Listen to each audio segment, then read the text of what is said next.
Bonsoir, bonsoir, bonsoir les milliers et milliers d'abonnés sur notre page et bonsoir aux différents internautes. Suite à notre sortie hier pour un peu parler des différentes générations de la téléphonie mobile, vous édifier sur les différents services offerts par les différentes générations de la téléphonie mobile. Il y a eu des abonnés qui ont sollicité, posé des questions et d'autres ont voulu des éclaircissements. Donc ce soir, nous sortons pour donner certaines précisions. Voilà, c'est un peu ça. Nous souhaiterions d'abord que vous soyez nombreux à nous suivre afin que le débat commence. Je ne vois pas d'abord les abonnés. Je voudrais que vous soyez un peu nombreux sur la page parce que le sujet que nous allons débattre est d'une importance capitale. Donc soyez présents pour suivre ce soir notre débat sur les différentes générations de la téléphonie mobile. Voilà.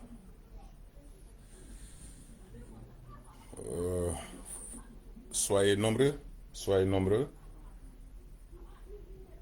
parce que nous avons jugé nécessaire de briser le silence intellectuel, parce que si nous ne venons pas débattre les questions de télécommunication, un jour, nous allons nous reprocher. C'est pourquoi nous faisons le devoir de venir vous donner des explications pour que vous soyez amplement édifiés sur les questions de télécommunication. Voilà, ceci dit, hier, il y a des internautes qui nous ont demandé que pourquoi les opérateurs téléphoniques ne respectent pas les contenus des différents cahiers de charges pour lesquels ils s'engagent et ils s'installent dans un pays. Ça a été une des questions. Voilà, il y a un autre internaute qui a bien voulu savoir que pourquoi actuellement il y a trop de perturbations sur le réseau. Voilà. Est-ce que cela est dû à l'explosion du dépôt de carburant de Corentin ou bien c'est dû à d'autres facteurs? Nous allons tenter de répondre à ces questions et donner des précisions sur un certain nombre de sujets. Ceci dit, hier nous avons abordé les différentes générations de la téléphonie mobile, notamment la 3G, la 4G et la 5G. Voilà. Nous allons un peu revenir sur les trois différentes générations pour que vous soyez mieux édifiés. En ce qui concerne la 3G, nous avons dit que la 3G a été une révolution de la 2G et de la G1. C'est-à-dire que ce n'était pas une invention nouvelle, mais plutôt une amélioration des anciennes générations passées. Voilà. Donc la 3G a introduit ce qu'on appelle le haut débit mobile. C'est-à-dire, dans la 3G, il y a eu la possibilité de transmettre les vidéos et les audios. Voilà. Il y a eu également la possibilité de naviguer dans les sites web. Ça, c'était des éléments nouveaux que la 3G a envoyés. Ensuite, nous avons compris que la 3G avait sa vitesse de transmission rapide dans les centres-villes, c'est-à-dire les zones urbaines, tandis que dans les zones rurales, la 3G connaissait une latence élevée. Ça, c'est les caractéristiques de la 3G. Non seulement la vitesse de transmission était rapide par rapport à la 2G, mais la 3G a introduit la transmission des données mobiles, audio et vidéo. Tandis que la 2G ne pouvait transmettre que la voix et les messages. Il n'y avait pas la possibilité dans la 2G de transmettre les données audio-visio. Donc, vous comprendrez cette fois-ci la différence entre la 2G et la 3G. Quant à la 4G, il y a eu les mêmes services. C'est-à-dire la possibilité de transmettre les audios, les messages, mais les vidéos et la vitesse de transmission a augmenté beaucoup. Si je me permets de vous expliquer un peu, nous allons prendre l'exemple sur une piste rurale, sur une route nationale et sur une autoroute. Dans le cadre du transport, par exemple, si nous prenons le transport, vous voyez les pistes rurales, seules les motos et les vélos peuvent circuler mieux sur les pistes rurales. Ça, c'est l'exemple de la 2G. Mais si nous prenons les routes nationales, en plus des vélos, des motos, il y a la possibilité que les véhicules circulent. Donc, parmi les véhicules, on peut penser, par exemple, aux taxis et aux minibus, ainsi que les camions. Donc, comparativement aux différentes générations, on peut dire que la 2G est comparable à des pistes rurales. Et quant à la 3G, elle est comparable à des routes nationales, c'est-à-dire des routes secondaires. Voilà. Donc, tous les engins qui peuvent rouler sur les routes nationales ne peuvent pas forcément rouler sur les pistes rurales. Donc, la 2G et la 3G, vous pouvez comprendre la différence entre les deux. En ce qui concerne la 4G, on peut comparer la 4G à une autoroute. Sur l'autoroute, vous voyez que c'est un aller et un retour. Tandis que les routes nationales, il n'y a simplement que soit un aller, soit un retour. Donc la 4G est comparable à l'autoroute. Dans les deux sens, les véhicules peuvent rouler. Donc la 4G, c'est un peu comme ça aussi.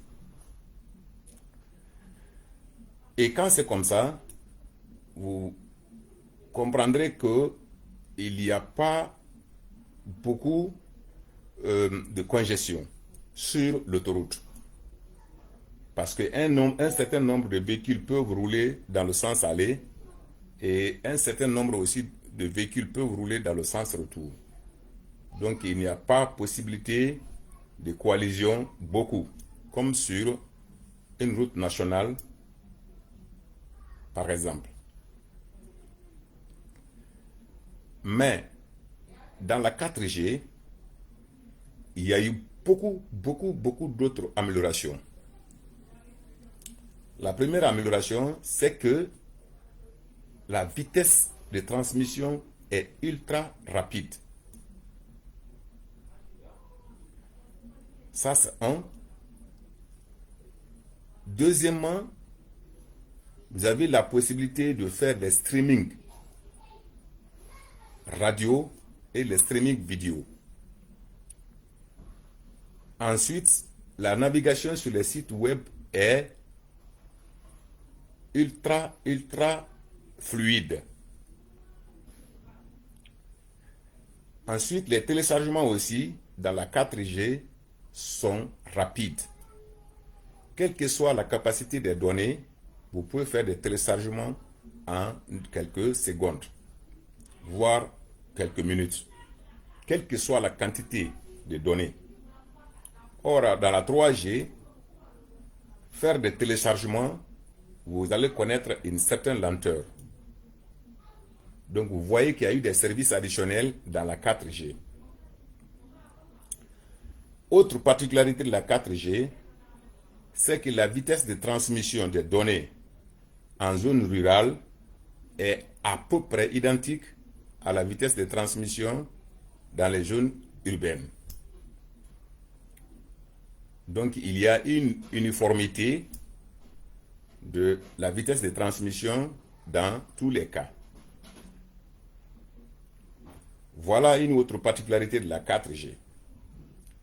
Donc maintenant, si nous transposons ces cas au cas guinéen, vous allez comprendre que nous n'avons pas toutes ces possibilités actuellement dans notre réseau de la 4G et de la 3G. Donc il y a problème. Il y a problème. Donc chaque fois, nous parlons de la qualité de service. Aujourd'hui, nous allons un peu vous expliquer qu'est-ce que c'est que la qualité de service dans les réseaux de télécommunications. Pour qu'on qualifie d'un réseau possédant une qualité de service excellente, il y a quelques paramètres qui sont à identifier, tels que l'efficacité, tels que la ténacité, tels que la fiabilité, tels que la viabilité.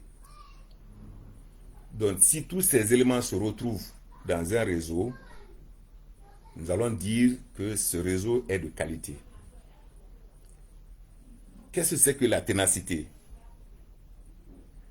C'est la capacité à un réseau de tenir constant une communication pour une période donnée. C'est-à-dire, j'appelle M. Jacques et je fais 10 minutes de communication avec M. Jacques. Si le réseau est capable de tenir les 10 minutes sans interruption, ni dégradation de la qualité de service, nous allons dire que le réseau est tenace. Dans le mot tenace, vous allez retrouver le mot tenir. C'est-à-dire le réseau tient bon durant toute la période de communication que vous effectuez. C'est ça la ténacité.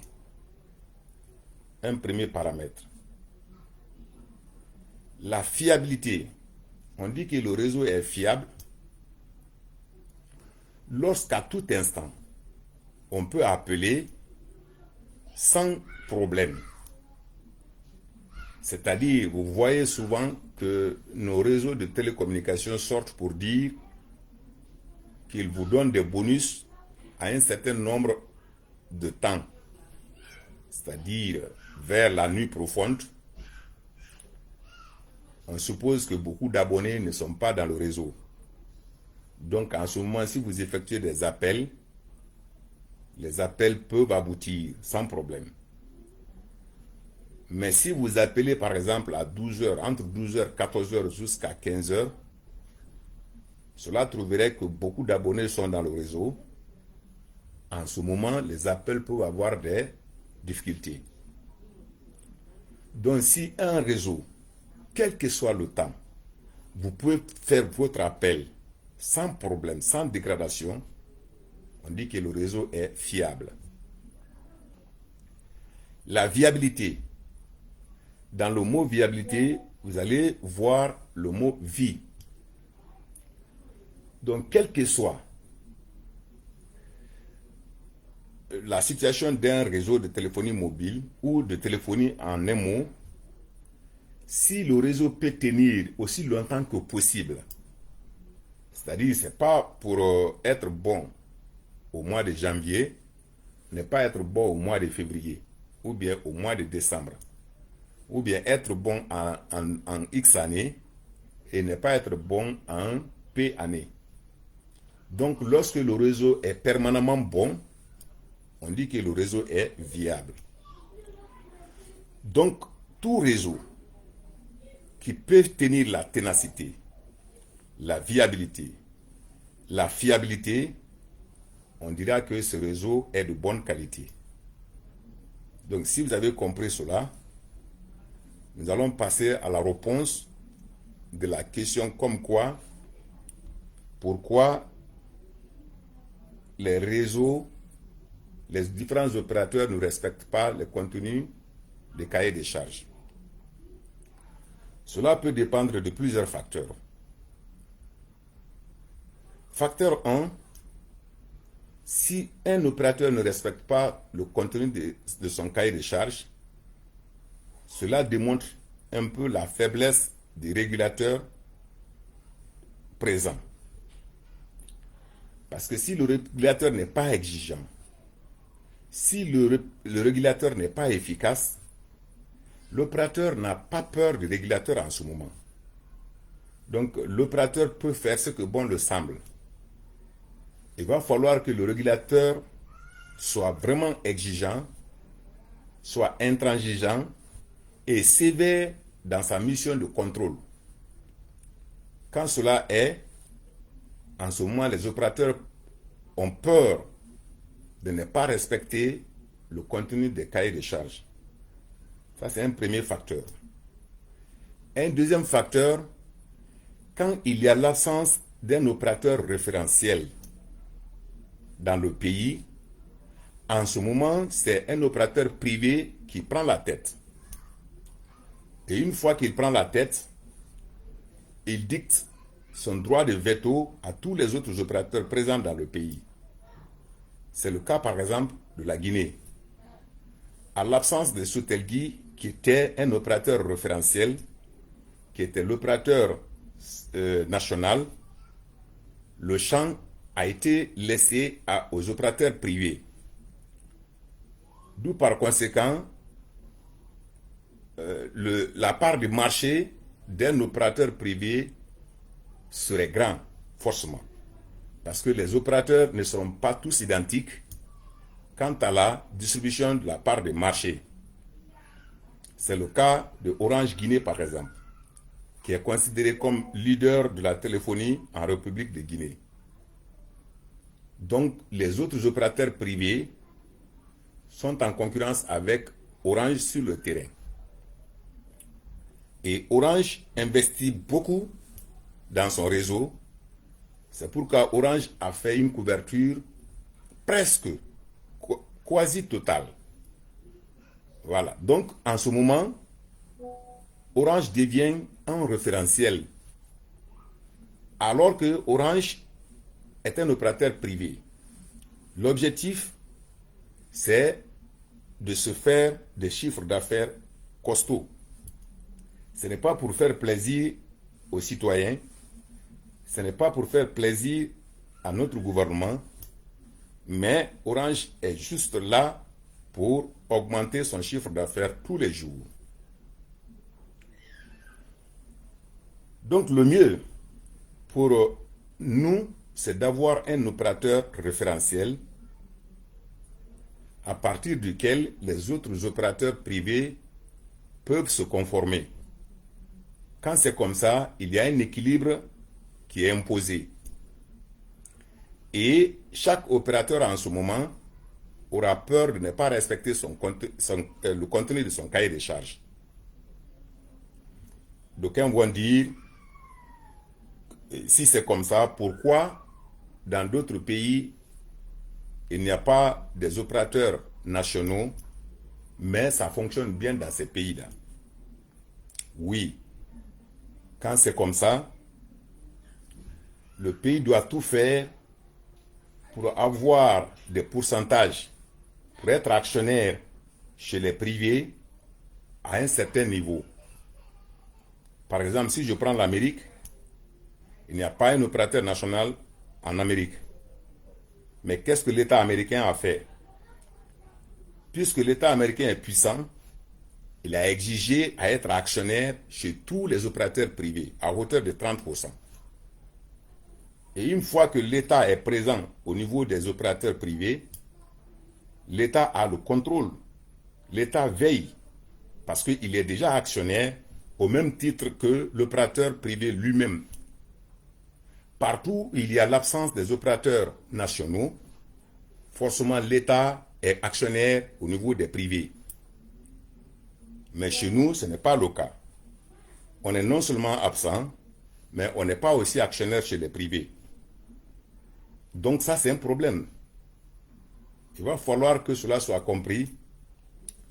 Donc, je reviens en disant que le non-respect des contenus de cahier de charges dépend de plusieurs facteurs. J'ai dit par exemple la faiblesse des régulateurs. Deuxièmement, l'absence d'un opérateur référentiel. Donc ça, c'est des facteurs qui font que les opérateurs privés peuvent faire ce que bon leur semble quand le régulateur n'est pas efficace et quand il n'y a pas un opérateur référentiel. Donc, je me dis que ça, c'est des éléments de réponse par rapport à la question qui a été posée hier par un internaute. Je reviens sur la dégradation de la qualité de service. Quand un internaute dit que cela est dû à l'explosion du dépôt de carburant de Corentin et du coup, EDG n'arrive plus à assurer la permanence, la présence de courant dans le réseau électrique. Je me dis que cela n'est pas vérifié. Par exemple, revenons un peu en arrière. Quand les opérateurs téléphoniques privés s'installaient en Guinée, quelle était la situation de l'électricité en ce moment? Je me dis que pratiquement, il n'y avait pas de courant. Mais malgré cela, les opérateurs téléphoniques privés se sont installés. Et comprenant la situation de l'électricité en Guinée, les opérateurs téléphoniques se sont installés avec des solutions fiables d'électricité.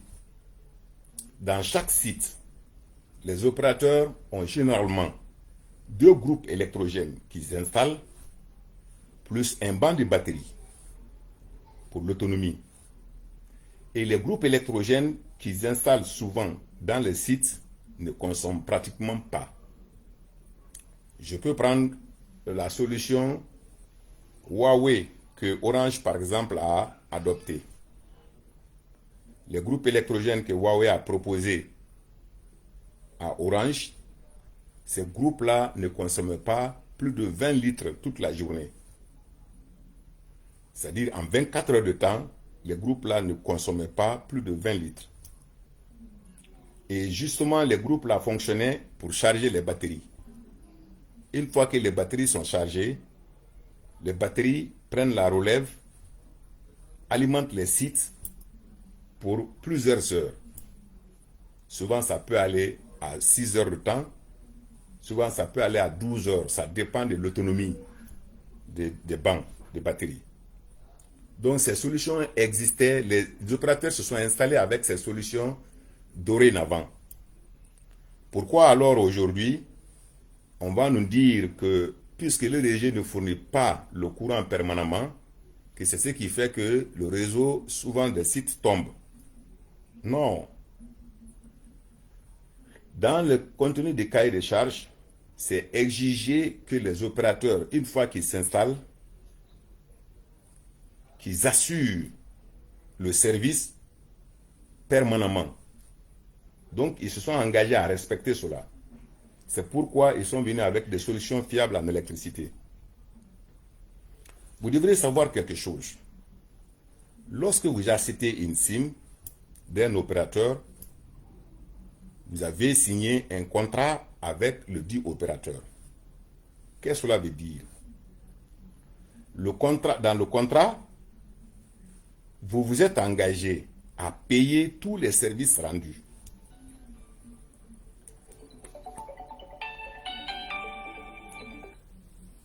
Allô, Bala, je suis en direct. Je suis en direct, j'arrive. Excusez-moi. Je disais tantôt que lorsque vous achetez une SIM d'un opérateur, vous avez signé le contrat avec le dit opérateur. Dans le contrat, qu'est-ce qui est beaucoup exigé? Vous vous êtes engagé à payer tous les services que l'opérateur vous rend. Ça, c'est un engagement primaire. C'est-à-dire, c'est un devoir que vous devriez respecter. Deuxièmement, vous vous engagez à acheter un mobile, c'est-à-dire un téléphone. Parce que acheter la SIM sans téléphone, la SIM ne serait pas opérationnelle. Donc vous êtes engagé aussi à acheter un téléphone dans lequel vous allez mettre votre SIM. Ça, c'est un devoir aussi à vous. Lorsque vous respectez ces deux exigences, l'opérateur à son tour doit vous fournir les services. Ça, c'est obligatoire. Si l'opérateur ne vous fournit pas les services, en ce moment, l'opérateur a failli à ses obligations. Donc, c'est ce que vous devriez comprendre. Maintenant, nous achetons les SIM. Dans notre cas, nous achetons les SIM. Nous avons acheté le téléphone. Nous avons mis les SIM dans le téléphone. Et nous continuons à exploiter les services. Mais qu'est-ce qui arrive? Souvent, même un appel téléphonique. Lorsque vous opérez un appel téléphonique, durant la période de communication que vous effectuez, vous comprendrez que vous n'avez pas été satisfait du tout. Vous allez continuer à dire allô, allô, alors que votre correspondant ne comprend pas ce que vous dites, vice-versa. Donc, mais cette communication-là est facturée par l'opérateur. Effectivement, oui, puisque je n'ai pas été satisfait, mais l'opérateur m'a remboursé. Parce que les unités qui sont gâtées, l'opérateur vous a facturé, mais vous n'avez pas été satisfait. Vous devrez être remboursé. C'est comme ça, ça se doit. Mais puisque cela ne se passe pas, et les vidéos à venir, nous allons aborder d'autres sujets. Je pense que j'ai été compris quant à la différence entre les différentes générations de réseaux dues à l'explosion du dépôt. Je pense que cela n'a rien à voir avec l'explosion du dépôt. Parce que les opérateurs possèdent des groupes électrogènes et des bancs de batteries pour alimenter leur site. Je m'arrête là. S'il y a des questions, vous pouvez bien les poser dans les commentaires. Je vous remercie.